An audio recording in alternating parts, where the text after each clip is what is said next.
Introducing a game-changing innovation in corrosion control technology for the fire sprinkler industry.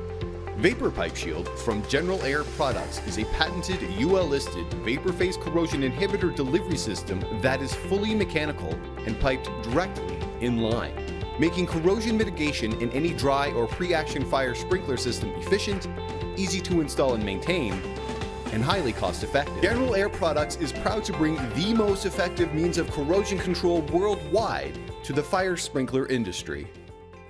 Like and subscribe. Hey everybody, thanks for tuning into this episode of the Fire Sprinkler Podcast. I am back with Ray Fremont from General Air Products. Ray, how's it going today?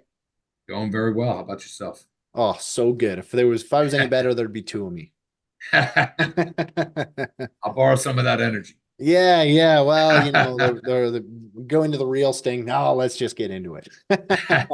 How are things been? It's been a little while since I've had you on the podcast. We've been talking for about a half an hour now. But how are things going, General Air Products right now? General's doing great. We've had a lot going on the last few years. I've been developing a lot of new product, which is exciting. We've been doing a lot more education, and right. Our training center's been doing awesome. We have lots of stuff going on in there. So it's cool. It's kind of a new page for us with some of the things that we're getting involved in, and it's exciting. Now, is it a training center or is it a bar that you guys train in? Well, we cater to our clientele as best as possible, and that naturally led things to, after a wonderful suggestion. I always blame Jim McHugh from AGF for this. He's like, you should put a bar in there. And I was like, you're right. I mean, good ideas are good ideas. You can't knock them, right? Like, yeah. Awesome. I've seen a lot of pictures. I've seen the pictures of, the maps of where all the customers are located around the thing. Yeah. One of my buddies was there a couple of weeks ago and he took a picture and was like, "Hey, I noticed you aren't on the dot here in Canada." And I was like, I sent you a text and I hope it's rectified now, but we'll have to see. It's funny that you say that because I saw this on my calendar today and I messaged over to our marketing group and I was like, "Hey, have we updated that thing yet?" And I walked through there today and one of our guys, Micah, was actually sitting there with the map updating everything. So I can assure you that this has been corrected. Awesome. Well, make sure you show the other podcast guys there, the Dope and Tape guys, if you guys don't listen to them, when they come in, just point and say, "Hey, what's up?" Yeah, right on.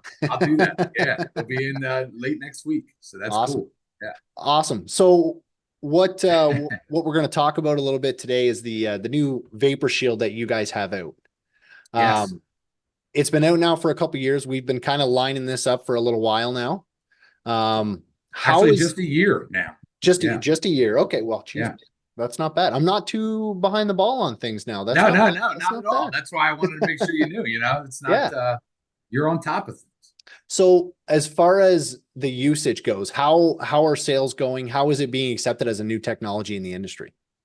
So, I mean, I really thought there was going to be a lot more of an adoption period. We set goals for our first year and we met them. And they were kind of aggressive goals. So we have, as we're sitting here today, we're approaching about 300 installations for the first year. So, we're well past the beta phase, the guinea pig phase. We're into, things are moving and it's exciting. Like I said, it's really, really fun to be a part of this from a manufacturing point of view. Like this is cool to, because we've been developing it for like 5 years and all the testing and everything that we've done to kind of get to where we are. And then we got our UL listing at the end of 22. December of 22 is our Christmas gift from UL. And then it was a Christmas gift we paid for, but it was a Christmas gift. Those are the best kind, the gifts you buy yourself. They did a great job with it and everything. And then we got it at the end of December of 22. We had a few weeks to kind of gear up, a few months. And I think we really started as far as sales went was March of 23. So we're at a year and we're at just about 300 installations, which is just awesome. Wow, that's pretty good for a completely new product in the industry, as everybody that's listening and yourself is concerned. Things in sprinkler, new products in sprinkler typically take a little while to catch on. It's in the past, say 10 years, as leaps and bounds as this industry has jumped, it still takes a long time for people to jump onto those new ideas. And this one being such a new idea, I'm glad to hear that. I'm glad to see that it is being accepted the way it is. Yeah, yeah, and I think rightfully so. I mean, given the nature of our business, protecting life and protecting property, we have to be very conscious about this stuff. I knew, we kind of experienced this when we put out our quiet air compressor, probably going on 8 years ago now, maybe even longer. But everybody was like, "Yeah, I'm interested," and then they were like, "Just with a quiet air compressor," they're like, "Well, I'm not sure yet," and and stuff. And I was just like, "Okay," and then it got rolling, and then everything was good. So we kind of based our expectations off of, and like I said, we decided to get a little aggressive with it, and still met those. And again, with a new corrosion technology, or I should say, at least new to the industry. Right. And I think that's something that really helped overall with the adoption is that people could see that this was, we try to demonstrate, and people understood that this was a technology that has been around for over 40 years. It just hasn't been the fire sprinkler one. So, when you get that standpoint, and, fortunately we have a good brand, and we have good business partners and our distributors and stuff. So the people who go out there talking about it are people that understand, what we're doing here and how exciting it is to share it with. So let's kind of talk a little bit about that, like where it came from and how you guys, I won't say, it wasn't, say, an invention by General Air Products, but more the application. So yeah, where did the technology come from? So the technology, vapor corrosion inhibitors, VCI is what it'll be referred to as it goes into NFPA. It's going in NFPA 13, and basically one of the things we spent a lot of time with this year was creating equivalency with nitrogen, and we'll see that kind of finalized at NFPA this year. But the start of it, vapor corrosion inhibitors, was post-World War II. The U.S. government was looking for ways to protect all of the things that they had built during the war, right, from corrosion. So they used dry air, they used nitrogen, high purity nitrogen, and they used VCIs. Okay. At that time, this VCI wasn't available. Like, that technology was new at that time in the 1940s. The government developed a test for it and all that kind of stuff, the U.S. military test for it to validate its, how it works. And then over the years, people have used them for a variety of different applications. So the company that we work with, who's based out of Minnesota, they came up with the exact product that we use in the late 70s. And they've been using it to protect a lot of shipping containers, the metal inside of a shipping container, whatever's being shipped. They use it for a lot of, there's a lot of applications for it. There's one where they were protecting the that I talk about in the presentation. It's called the Severn Bridge in the UK, and they have this. It's a suspension bridge over a body of salt water. Yeah. And this was the one that really made us kind of think about this being a really good use in fire protection.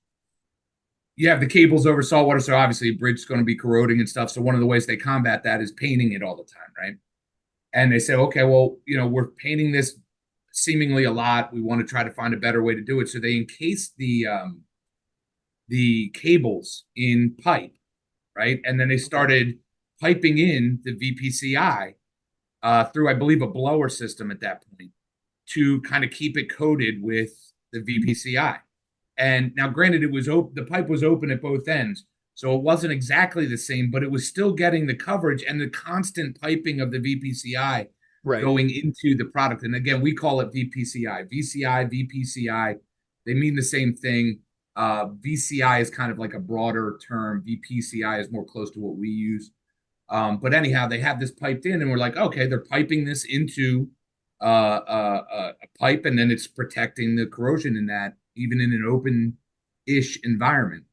And it was working very well there. So that had us say, well, we'll try it here. And we built a little rig, and we bought some of the product, and we set it up, and we said, okay, well, that's working. Let's talk to these guys, So And then that started a couple-year progress of developing it. But yeah, so there's a lot of application. Packaging is a big part of what they do. Trying to think of what else then they do like oil and gas pipelines and stuff. They do that as well. So there's quite a bit of applications. One of the things I'd like to say is that you've probably already been around this product. You've probably already used it and you just didn't even know.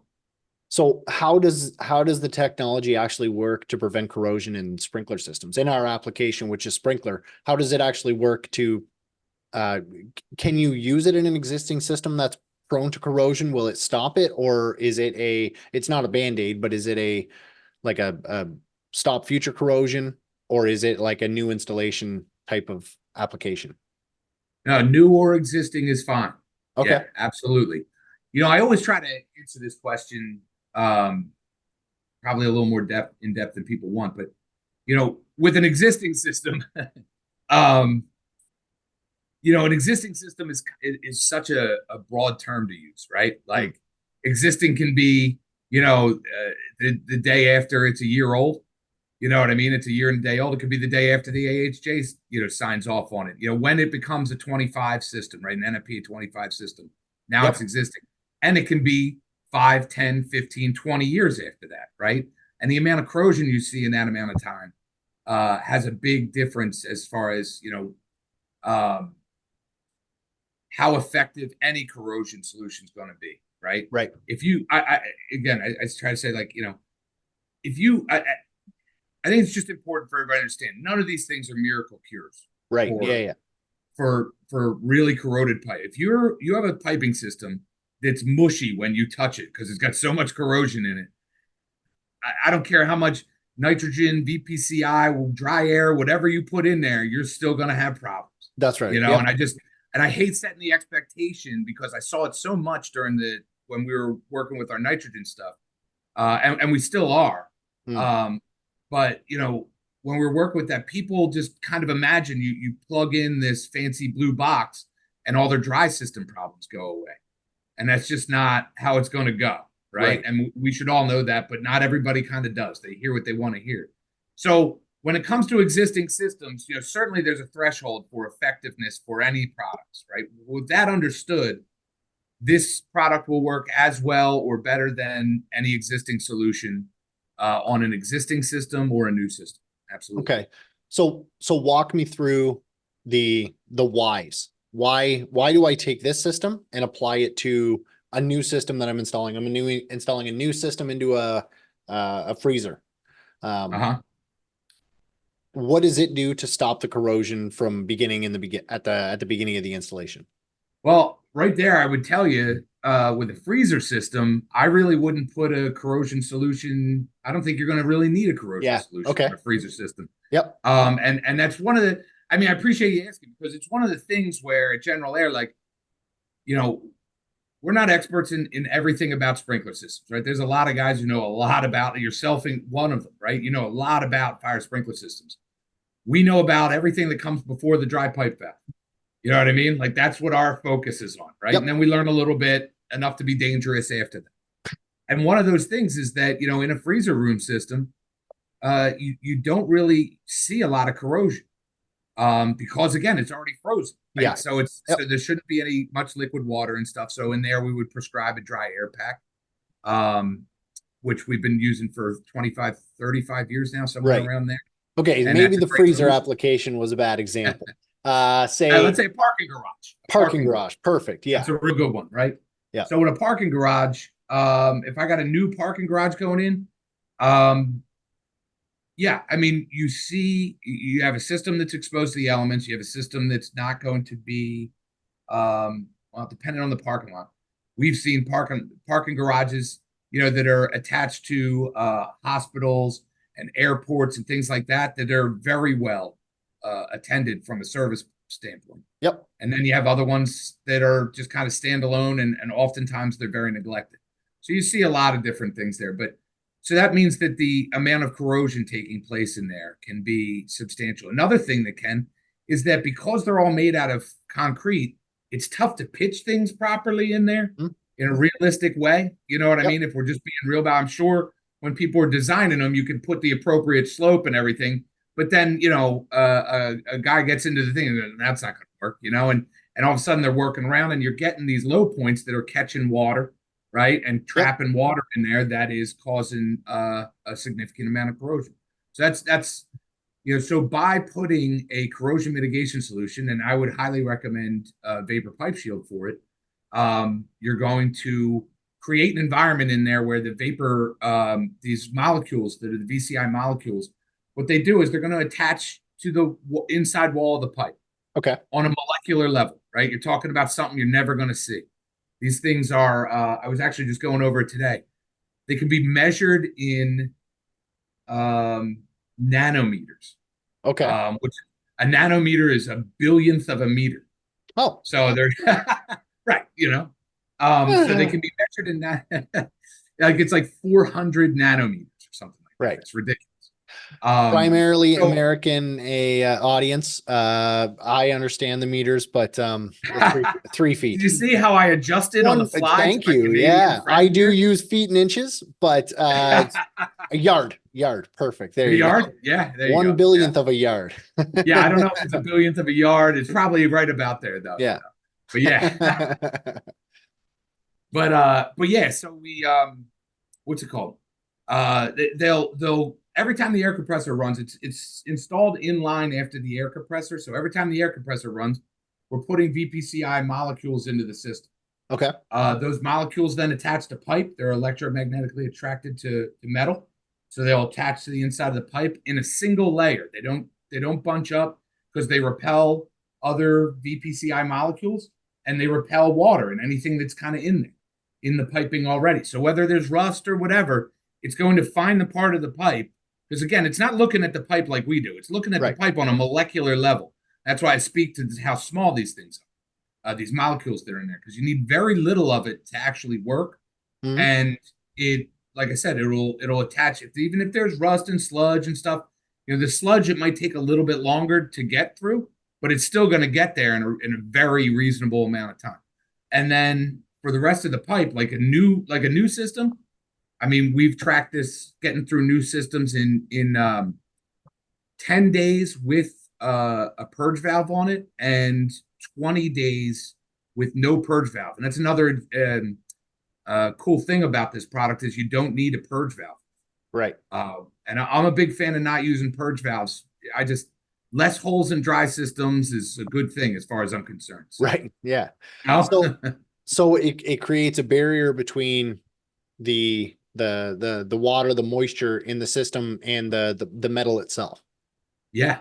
So yeah, I mean, at that point you could say what's inside of that pipe, how much of the water inside of the pipe is actually touching the pipe is zero. Okay. Which is cool. Yeah, it's a 1 molecule thick barrier. It's not like we're coating this in a powder or anything. Like you'll never see it. Now, one of the things that you hear from people is because there's people, it's a new technology. You're going to get competition that's talking, looking at your listing that you guys have from ULC, no SDS. Yes, we are now ULC listed.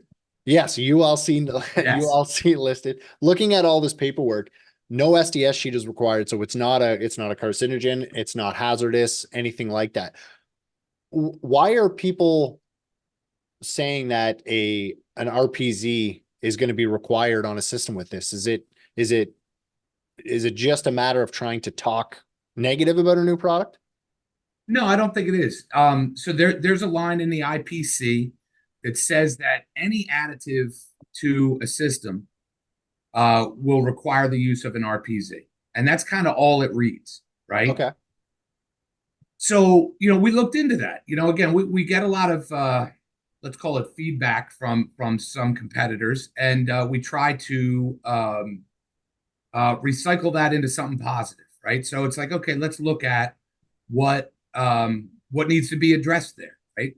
Certainly that would be an obstacle. Now there's a lot of systems out there that already have RPZs on them. So that it doesn't necessarily concern me at this stage, even if it had to be. But when I ran it by some of the people that we work with on this, some consultants in the industry and some other people who know a lot more about RPZs than we do, what they were explaining was, well, it's not like yes, is it the letter like the strict reading of the code would say that, yes, but no one's telling everybody to put an RPZ on because of the cutting oil during a fab process. That's No an one's additive. saying about the oil vapor from an air compressor. I mean, these are all additives that go in Yep. there technically. Yeah. And no one's The putting cutting oil would RPZs be on. to a greater extent. Say again. The cutting oil, you could argue, there's more Right. cutting oil in a Absolutely. sprinkler than anything else, right? And there's all sorts of coatings that a manufacturer of the pipe puts on to Yep. protect from things, and those aren't requiring RPZs. And then you compound that with, I'm trying to find the thing here, but it says from UL, they have a very specific thing on that RPZ. Scenarios pertaining to release into potable water via backflow device and release into the natural environment are not relevant for this product. Right. Yeah, I see So what that they're right saying here. is that this isn't even going to be a part of that scenario, right? Right. So that's where you get this kind of conflict. Like, okay, like I understand, and I'm not going to say it was just entirely malicious. You could use that if you wanted to justify putting an RPZ in. And Yep. but what I said was we try to come at it from a very rational point of view. The things I just described, and then we kind of hand over this information and say, I believe that any rational thinking AHJ or anybody who would kind of enforce that would look at this and go, yeah, no, I got it. We're good. You know what I mean? Yep. And in the instance they don't, you're going to have to put an RPZ on, I guess. I can say out of the 300-ish installations that we've had so far, we have had none of that come up. None of the And I really requirements don't of expect that it adding an will. RPZ. That's right. Okay, awesome. That's, I mean, again, it might be more information than you were looking for there, but I prefer to get into these things. I want everybody to know what I know. That's I what want it's to be about. an open book on these things. What's that? Yeah, I don't want you to give me partial information. That's why I do Yeah, the no, podcast. I want I everything. don't want to. Yeah. I want to lay it all out there. To me, it's, Yeah. I want to show everybody all my cards here and just tell them what we're doing and just help everybody make the best decisions that they can make for their air system. For sure. And ultimately, the sprinkler systems. Yeah. So what do you see the next steps for this vapor shield being? Like, do you see it being, obviously it can't be an additive. Can you use it on a wet system? Not this product specifically, but we'll be cooking something up, and hopefully I'll be on your podcast between now and then, but we'll have something cool for wet systems. I think it's in development now. That's all I'll Okay. say. Yeah. You can't say too much more. Yeah, no, I wish Stay tuned. But I wish we were further along, or else everybody Yeah. will start asking me. All the people who listen to you will be like, you mentioned that on Chris's show. You got that? I need what next week?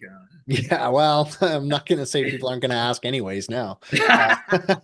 You'll probably get more questions about it now. Well, we're working on something. I can't tell you what it is or how it is. Everybody's going to ask now anyways. but ultimately it's using VCIs, but a different type and in a different manner. So so we're just running our testing on it.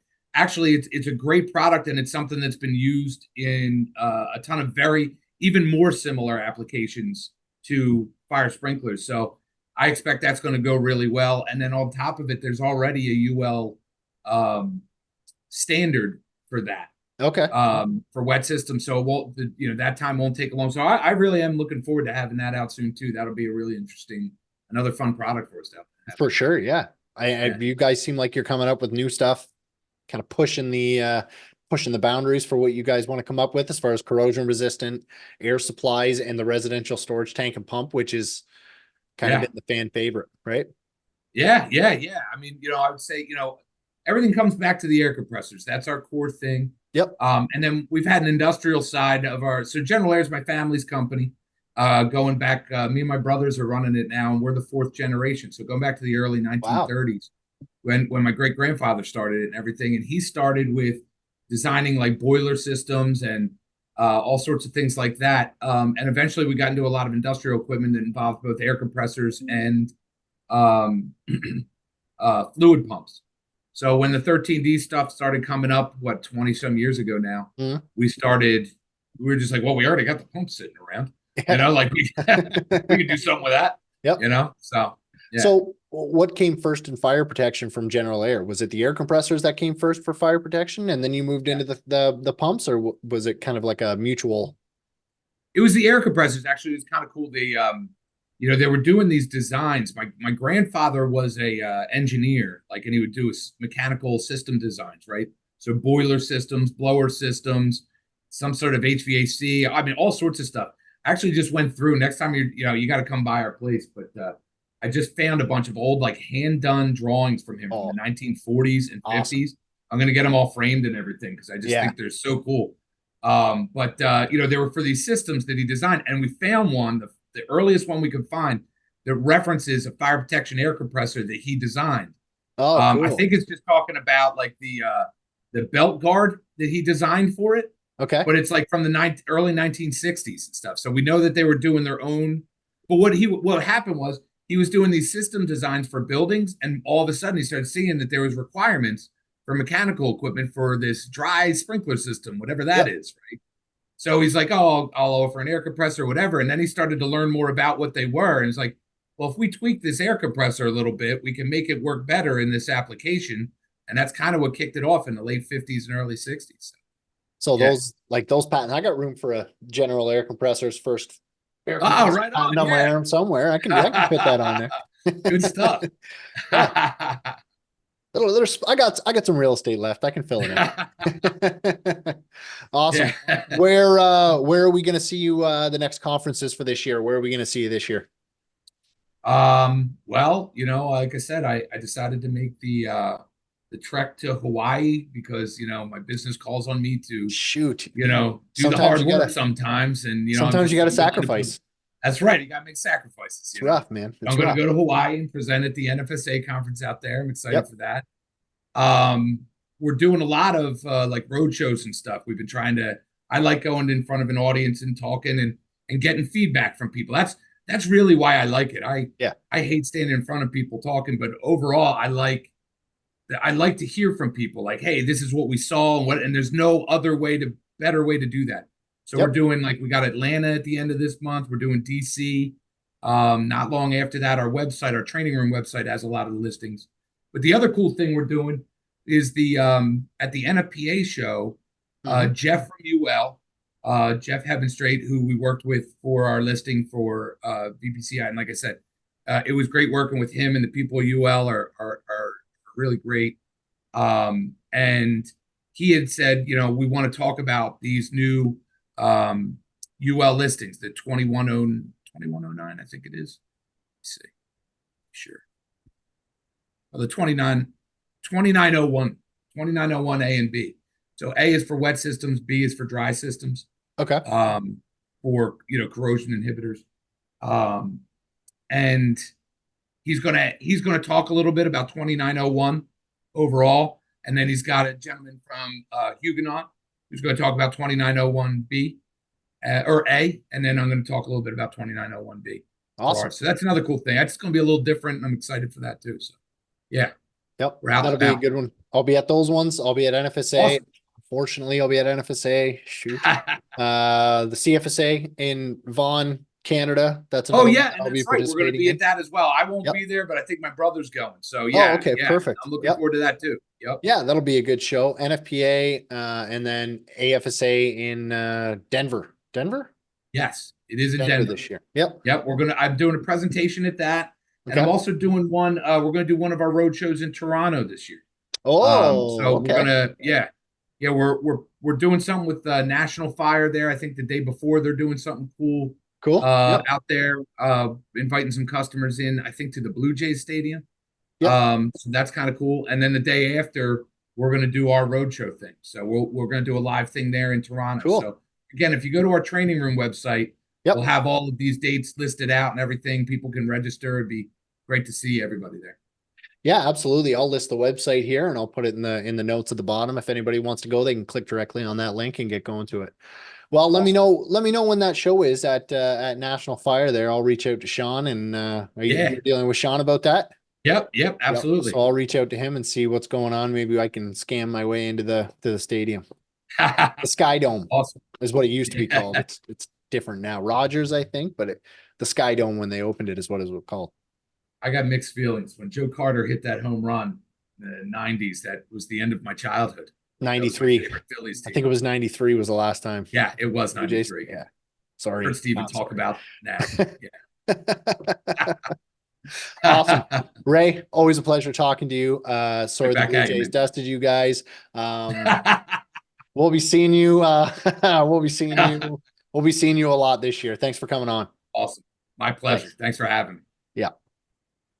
Hey everybody, the Laying It Down for Camp Bucko fundraiser is still going on. The donations have slowed down, but the hoses have not.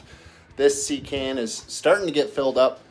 These are the ones I just unloaded from the trailer. Those are the ones that were sitting here since last year. These are all still sitting here from last year. We're looking to get donations rolling in. In addition to those hoses that I just showed you, I still have a picture that I'm going to insert right here of all the fire hoses that are still up in Pickering, Ontario. Thank you to the Toronto Social Housing for donating 95% of these fire hoses, as well as everybody else from Southwestern Ontario and Ontario for donating hoses. But let's get those donations to roll in. The link is posted below. $20 a hose. Let's get some money in. Let's support Camp Bucko. Thanks, guys.